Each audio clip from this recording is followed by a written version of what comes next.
Nothing that you do can heal you.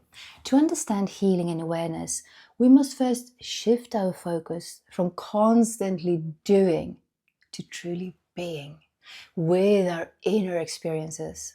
Imagine your mind like a glass of water. If there's something toxic in that water, no amount of sugar is going to fix it. You must first remove the toxin. And this metaphor applies to trauma. You can't mask it by just adding nice things to it. Healing isn't just about adding more positivity. It's about addressing what's hurt or what's broken. No amount of external fixes can hide the rot. Real healing begins when you confront and treat the source of the infection, not just covering it up. Trauma lies dormant, waiting for triggers. And one of the biggest misconceptions about healing is thinking that just because a wound isn't constantly active, that it's gone. Trauma can lie dormant, like a sleeper cell in your mind, until something triggers it, sets it off. And these triggers, they bring that buried pain up to the surface, reminding you that the injury never fully healed. It is crucial to understand that just because you're functioning well most of the time, it doesn't mean that the trauma has vanished somehow. More importantly, trauma is not just residing in the mind, it is stored in your body, affecting your health, your flexibility and vitality as it blocks your life force from flowing naturally. Healing begins by creating a safe space where your nervous system can relax and become malleable. You can do this with vagal toning exercises to calm your mind and balance your hormones. Safety allows the mind to open, leading to emotional awareness. And that emotional awareness is vital because our identity, it is formed by our most intense emotional experiences.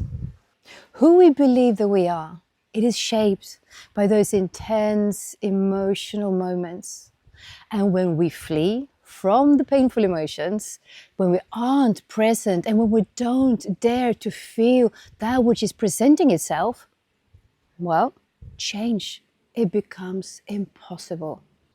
You can't change your identity and transform your life through logic alone. It requires a deep connection and honesty with your emotions. To cancel out the painful ones, you need to acknowledge them, to accept that they are there and to feel them. These emotions are something important to show you. They are powerful pointers and teachers. Once your resistance to seeing and feeling these so-called negative feelings dissolves, so does your suffering. The charge is gone and you feel calm. However, it is essential not to revel in the pain either, by getting stuck in this mental story, ruminating about stuff, poor me or bad me. To truly release these negative feelings, you must first be fully present and avoid engaging with your thoughts. Distractions, they prevent transformation. And many of us dull our emotions with distractions like binge watching TV shows, scrolling endlessly on social media, food, overworking, or even substance use. And these things, they desensitize us, preventing real transformation. Without feeling, we can't shift and transform into our upgraded selves. Trauma, it keeps us stuck in this old narrative, a version of ourselves shaped by pain and outdated, limiting beliefs. As long as those beliefs are in place, our future follows their script. The more you observe these inner battles, the more you strengthen your awareness, which ultimately, it is your real power. When you're aware, you gain control over your choices and your behaviors. Without awareness, we operate on autopilot for hours, days, or even years. They can slip us by without us really knowing what's happening, without really being present. The deeper truth is that awareness itself, it is a form of willpower. Because when you're truly present, when you stop rejecting what is, what's actually here right now. Your problems, your suffering, your negative thoughts, they sort of lose the grip on you. Yoga and many ancient practices, they teach this, that awareness dissolves resistance and leads to inner peace. We live in a world that prizes action, but the most profound shifts, they come from just simply being aware of what's within, what's presenting itself in this moment. When you become fully aware of your thoughts, your emotions, and the sensations in your body, the toxic fuel that drives negative cycles in your life loses its power.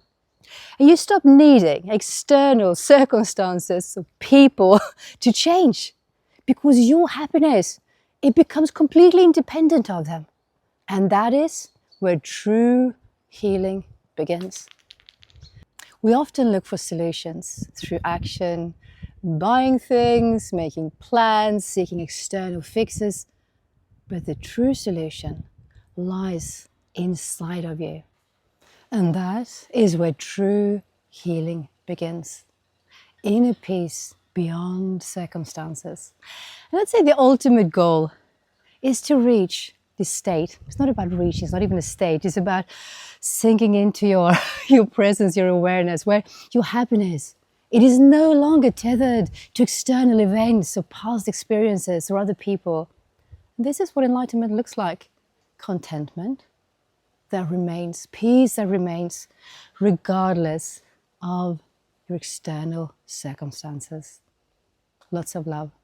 May all beings everywhere be happy, peaceful, and free.